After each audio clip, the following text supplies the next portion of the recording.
What's up guys, Caleb here from Reality Check, and today we're taking a quick look at the MSI Prestige lineup, particularly the Prestige PS42.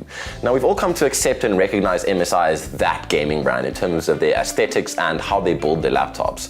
But what we're seeing with the Prestige lineup is MSI's attempt to expand the areas of the market they operate in. They're not just going for gamers anymore.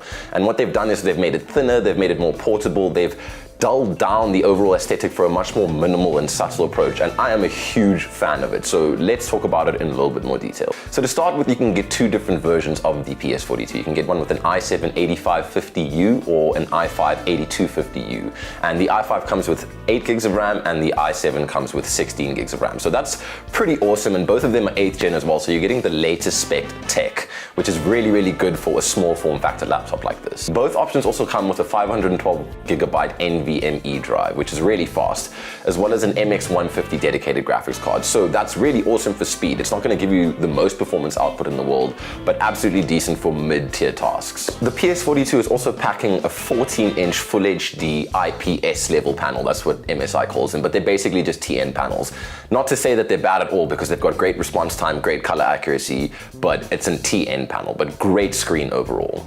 The PS42 is also rocking Cooler Boost 3, which gives you 2 fans and 3 heat pipes, which is plenty of cooling for how it is spec'd internally.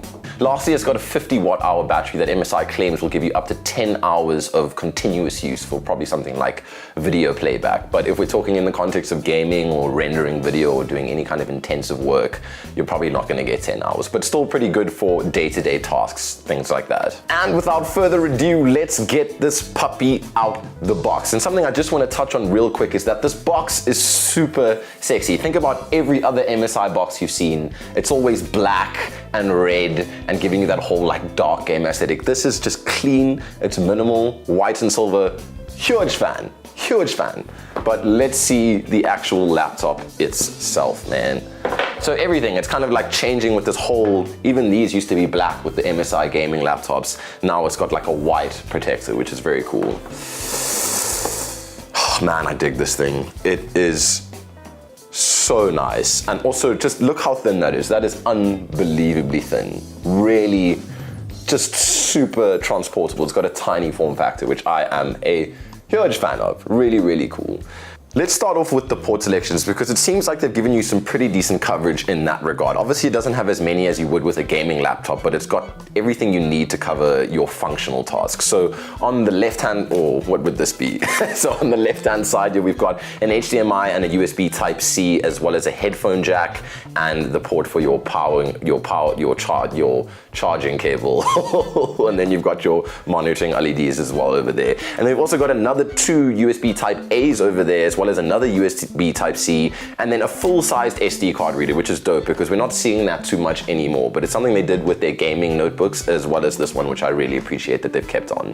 One thing to mention would be that the USB Type-Cs are not Thunderbolt 3 enabled, so if you want to hook up something externally, you won't be able to do that with this, but I don't understand why you would. It's not really the intent with this laptop. Now let's have a look at the screen, because it's also something that is just oof. That is, it's pretty stunning, dude. You have to admit that whatever your preferences are from an aesthetic point of view, that is super slick. Like, it just looks like a neat, clean, premium finish. So if you look over here, almost bezel-less, dude. Like, that is tiny, tiny, tiny bezels. Obviously, it's got quite a big chin, and then we've got the nostril webcam over there. That one's gonna stick right up your nose, which I'm not crazy about, but generally speaking, this screen is really, really lovely, and I just love the overall interior design of it. Then we're moving over to the keyboard. They've moved away. It doesn't have a SteelSeries 3 or SteelSeries keyboard whatsoever, but it's actually pretty nice. The keystrokes are very shallow, but they still have a really nice tactile response, and the surface of it is also pretty decent. The mouse pad is also pretty rad. It's got a nice texture. I don't know if it has Windows precision drivers or not, but it feels pretty good. And then the nice, lovely little touch that I love here is the fingerprint sensor. So that for me is a really, really nice functional touch. Like, think about it the same way with your smartphone. If you want to unlock with your finger, you do the same thing with your laptop. It's just quick access without like having to remember passwords or anything like that. I really, really like that touch. We've also got some front-firing speakers over here, and these are also pretty nice, because you imagine if they were on the bottom on something so small, there's probably not a whole lot of volume in them. It would probably sound really, really terrible. So they've designed it quite well and put it at the top here. So let's actually have a listen to these puppies. Look how nicely it fits in the box as well. So also over here you can see now that this is no longer an RGB backlit keyboard. It's just got a singular color. It's just white light illuminating the keys. And that for me is a very professional touch. It's not as simple as like, you can't pull this out in a meeting, you can't pull this out when you have clients over. No, bruv. It looks like a professional laptop. You're covered. That screen is remarkably crisp. Remarkably crisp. So a couple of things to touch on here quickly whilst I go and find this a quick track to test out the speakers is that the surface texture of the mouse pad is really, really nice. It doesn't have the most precision tracking, it doesn't feel like, and it's a bit small, but overall it feels very nice to use. I'm a big fan of it. Then secondly, what was I gonna say? It just evaporated from my brain. So here's a little sound test, give you an understanding for... These things are tiny, bro. They're so small. Yes, sis. That's full volume.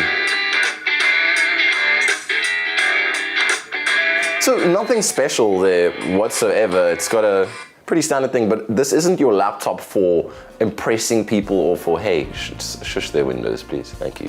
This isn't your laptop for impressing people for how loud the speakers are, how much bass it has. This is your small form factor, consumer targeted piece of professional equipment, and it kind of serves that purpose, I think, very, very well. And it's got a great crisp screen, and overall the thing is just super thin, man. The build quality is really outstanding as well, and the fact that it's so portable and so light just adds to the overall premium feeling of it. And I can't actually just get over how aesthetically this thing makes me feel. It's wonderful, truly wonderful. Anyways, guys, that pretty much wraps it up for our little coverage video of the PS42. We will be doing an in-depth review a little bit later on. I'm not exactly sure when, but guaranteed it will be happening. You can head over to our YouTube channel where you are right now, probably, and then just watch it there. But don't forget to hit like and subscribe, guys. Let me know in the comment section below what you think about the PS42, and I'll catch you for another installment of Reality Check. Peace!